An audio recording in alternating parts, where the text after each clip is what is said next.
Capítulo 1. O grande anseio de Deus. Gao Ung-tse, um chinês trabalhador do campo, foi batizado na igreja adventista. Ele não tinha família nem instrução. Além de ser analfabeto, sua memória era tão fraca que não se lembrava do que as pessoas liam para ele. No entanto, Gao amava Jesus e anelava partilhar o amor de Deus e sua palavra com outras pessoas, se tão somente aprendesse a ler.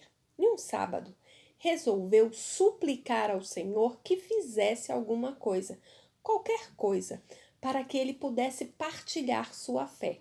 Ele passou horas orando para que o Espírito Santo o capacitasse. De repente, Gao ouviu uma voz dizer: leia o Salmo 62. Ele alegou que não sabia ler, mas a voz falou novamente. Ela não discutiu o problema nem argumentou com ele, simplesmente lhe disse outra vez que lesse o Salmo 62. Assim, Gal tomou a Bíblia que alguém lhe dera por ocasião do batismo e a abriu no Salmo 62. Então, para seu assombro, descobriu que podia ler e leu o salmo inteiro. Gal não conseguia conter sua vibração. Saiu correndo de sua cabana, atravessou a vila e contou ao ancião da igreja: Deus me ensinou a ler. Depois, recitou o salmo todo de memória. Deus lhe havia dado miraculosamente a capacidade de ler e de memorizar. O que fez Gal com essa sua nova habilidade dada por Deus?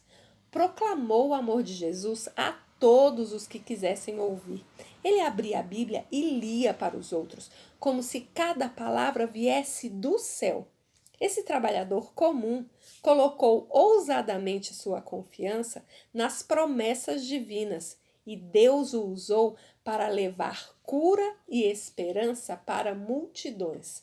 Centenas desceram as águas do batismo como resultado de seu testemunho e ministério. Ao todo, 180 pessoas no primeiro ano depois de ter sido batizado. A promessa do Espírito.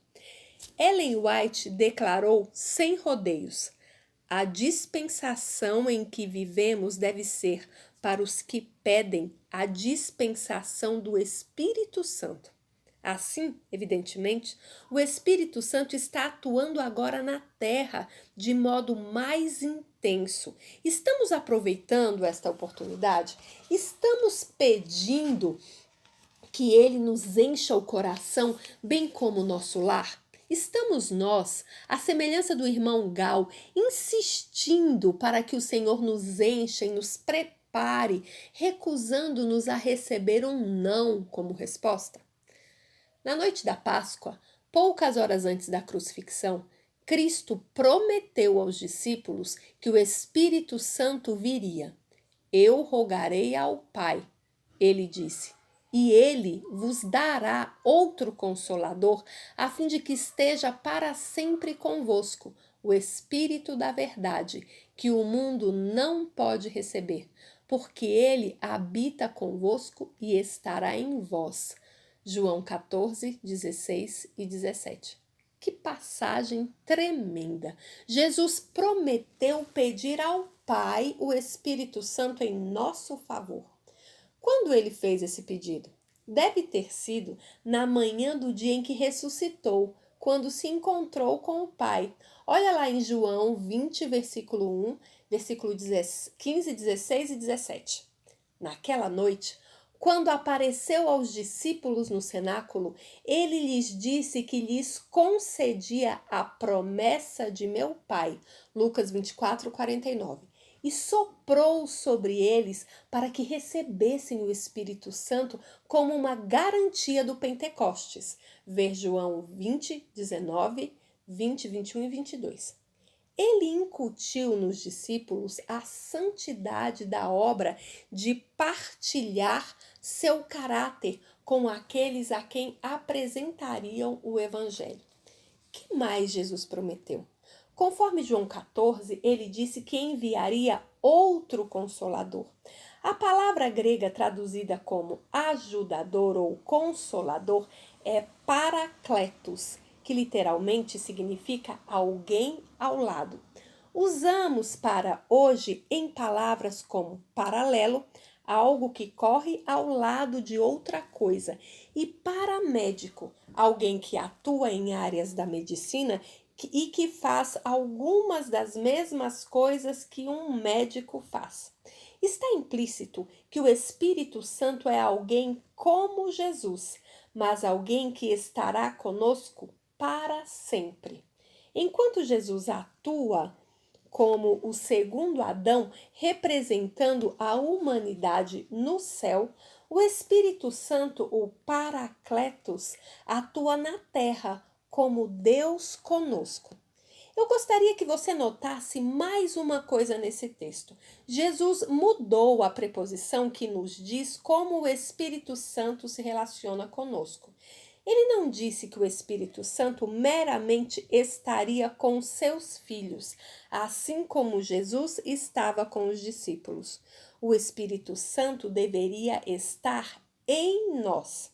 Quando apresento seminários sobre o Espírito Santo, geralmente faço uma pausa a essa altura, permitindo a assimilação da ideia. Depois, faço uma analogia. Toda mãe sabe a diferença entre ter o seu filho com ela e ter o filho em seu ventre. Qual é a aplicação? Quando Jesus pretende que nosso recebimento do Espírito seja tão poderoso, concreto e transformador que signifique passar da fase de ter vida conosco para ter vida em nós. Assim como gerar uma criança muda uma mulher para sempre, o recebimento do Espírito nos muda para sempre. De fato, ele vive em nós. Naquela noite da Páscoa, Jesus voltou ao assunto do Espírito. Disse aos discípulos que o Espírito lhes ensinaria todas as coisas e lhes traria à lembrança aquilo que ele ensinara. João 14, 26. Disse que o Espírito daria testemunho dele e assim eles mesmos seriam testemunhas. João 15, 26 e 27. Ele lhes garantiu que o Espírito da verdade os guiaria a toda a verdade e que o Divino Consolador lhes revelaria o que havia de João 16, 13. Disse que sua partida era conveniente para eles porque significava que o Espírito podia vir. João 16, 7. Na verdade, contemplando o dia da chegada do Consolador, o dia de Pentecostes, Jesus disse eternamente: não vos deixarei órfãos, voltarei para vós outros. Naquele dia, vós conhecereis que eu estou em meu Pai, e vós em mim, e eu em vós. João 14, 18 e 20. Jesus esperava estar mais perto dos discípulos após sua partida do que estiver enquanto andava fisicamente presente com eles. No entanto, o Espírito já não estava na terra? Por que então a promessa de que ele viria? O Espírito no Antigo Testamento. O livro de Leroy Fromm, A Vinda do Consolador, é uma obra clássica sobre o Espírito Santo, talvez o livro mais influente sobre o tema escrito até hoje. Nesse livro, Fromm diz que o Espírito Santo é mencionado 88 vezes no Antigo Testamento e 262 vezes no Novo. Com base na diferença de extensão dos dois testamentos, então, o Espírito é mencionado com uma frequência 10 vezes maior no Novo Testamento do que no Antigo. O Antigo Testamento menciona sim o Espírito e aquilo que ele faz. Nós o encontramos agindo na criação, Gênesis 1, 2, envolvido na obra da regeneração, Gênesis 6, 3, concedendo talentos e habilidades para o ministério, Êxodo 31, 3 e 4. E operando por meio de sinais e maravilhas. Juízes 14, 6 e 19. É evidente na obra dos líderes escolhidos por Deus, como Gideão, Juízes 6, 34. Davi, 1 Samuel 16, 13 e Eliseu, 2 Reis 2, 9. 15, 8, 14 e 15. E particularmente os profetas maiores, como Isaías e Ezequiel. Isaías 48, 16 e Isaías 59, 21. Ezequiel 2, 2, 3, 12 e 24. Durante essa época, a influência do Espírito Santo tinha sido muitas vezes revelada de maneira muito notável, mas nunca em sua plenitude. Embora vejamos o Espírito de Deus em ação em indivíduos naquele tempo, raramente o vemos atuando de maneira coletiva, em outras palavras, em um grupo de pessoas. Encontramos, porém, expressões que revelam o anseio de Deus de que o Espírito agisse na terra entre seu povo, junto com Jesus, os dias. Nos dias de Salomão, Israel começou uma longa relação com os ídolos. Mediante a voz da sabedoria, Deus disse ao rei: Eis que derramarei copiosamente sobre vós outros o meu espírito, e vos farei saber as minhas palavras. Depois, ele fez advertência quanto aos resultados de rejeitá-lo. Então me invocarão, mas eu não responderei. Procurar-me, porém não é onde achar.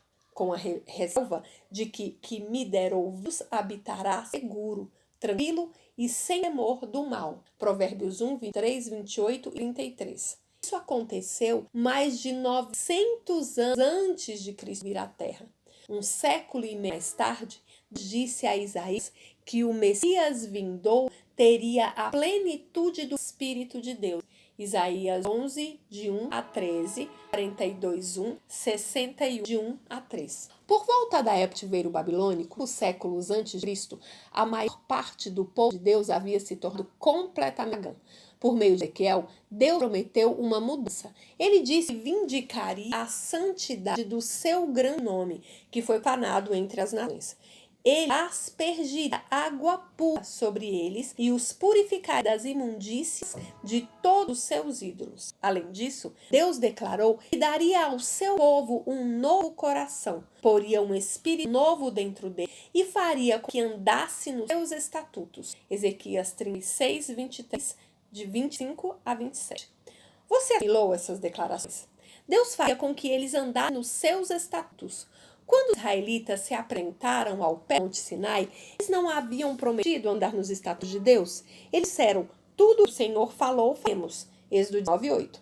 Contudo, obviamente, falharam de maneira deplorável. Somente com o poder do Espírito de Deus poderiam ser bem-sucedidos.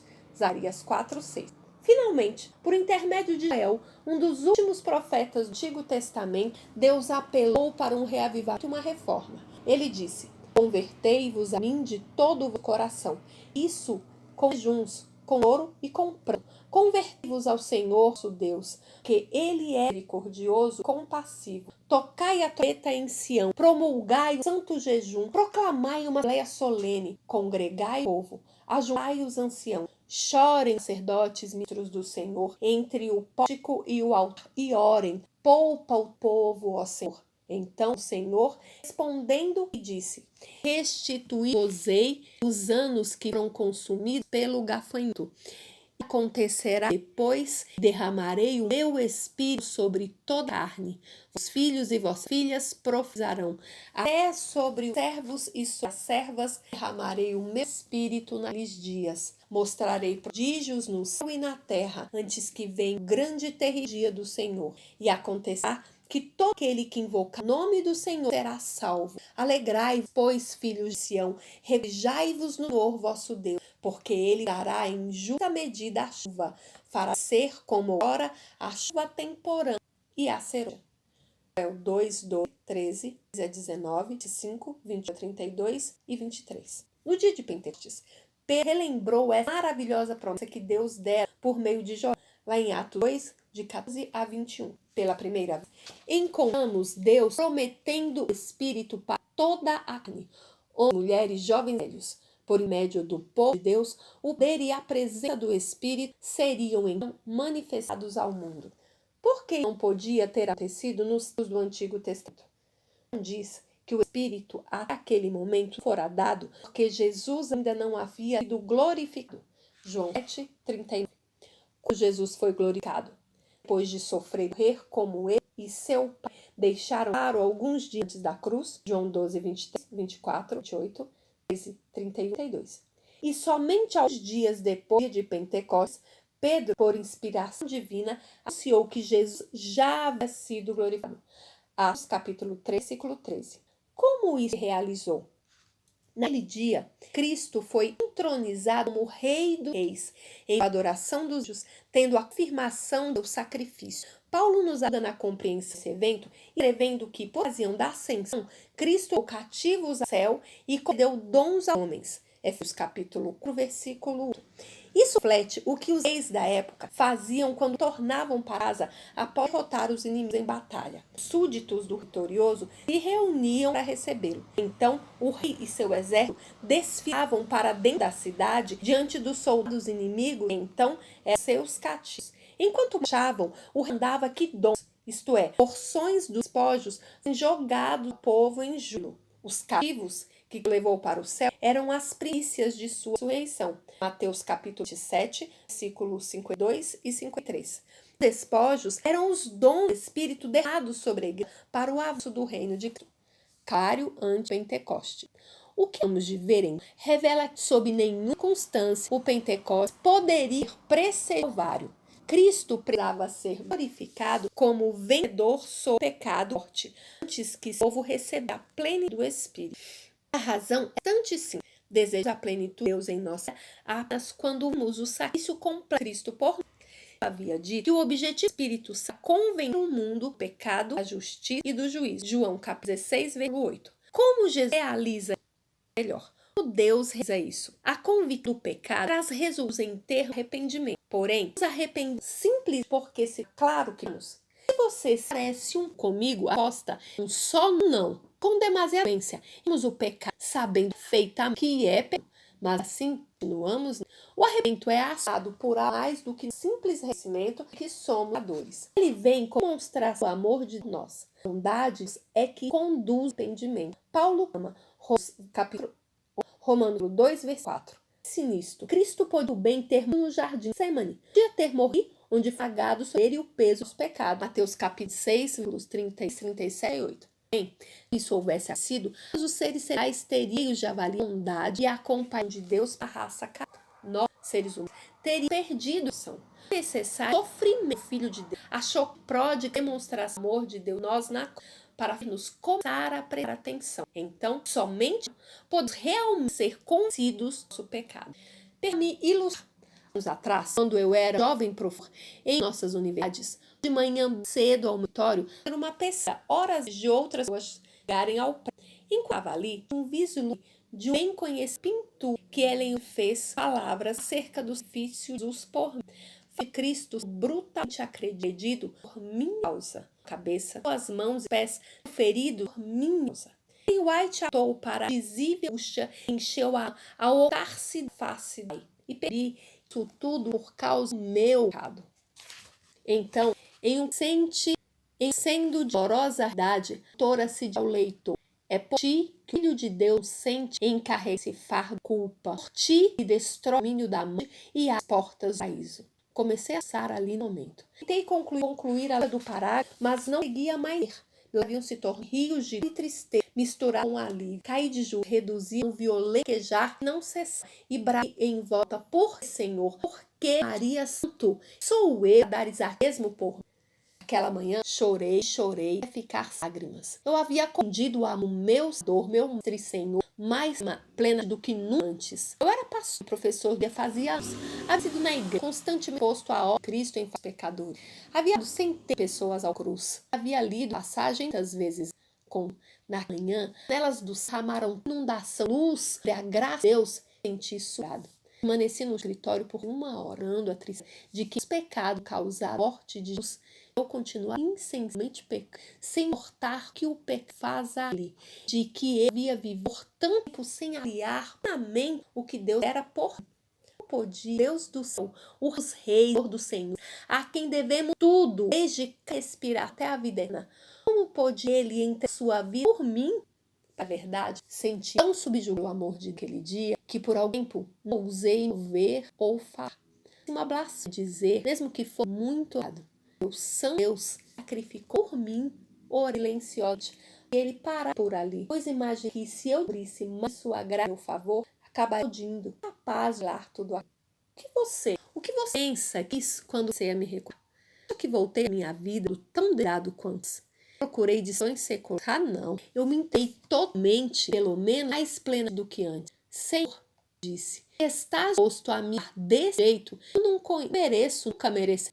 Se existe algo, podes falar comigo, tua glória, fala, engulo tu. É o privilégio e honra pregar tudo a ti. Não sou nada, és tudo, mas este-me-dar como se eu fosse digno. Vê, porque João disse que o Espírito ainda havia sido cedido pelo fato de Jesus não ter sido glorificado. Capítulo 6, versículo 39. A obra suprema, humilde e generosa do Espírito é nos mostrar Jesus como ele realmente é. A lei de Deus, sobre a qual é governado o verso, é a lei do amor sacrifício. Tanto, até o Calvário, somente Deus sabia o que os amava. Depois da o Espírito Santo, enfim, mostrar o amor divino de ira antes conhecido. É por isso que tu foi derramado toda a em um espírito. Espero que a igreja das seguidores citam essa crença. Deus espera. Perguntas, flexão, estudo em 1. O que é mais importante na história? Da 2. O que fica para você? O fato do nome do por Jesus ao Espírito fogo paetos significa alguém dado. 3. Quais são as implicações de João capítulo 14, versículo 17, acerca de que o Espírito está em nós, não há conosco? 4. O que você pode dizer sobre o Espírito Santo do Testamento? Releia João capítulo 2, versículo 12 ao 32. Que diz sobre o Espírito? 6. Descreve a glorificação de Jesus a ressurreição. 7. Por que o penstes podia ocorrer antes do Calvário? 8. O desejo de todas as ações, páginas 155 e 156. Tu encontra nas notas. Qual a reação a um amor como esse? Em esse, a do Espírito. Em resumo, qual o anseio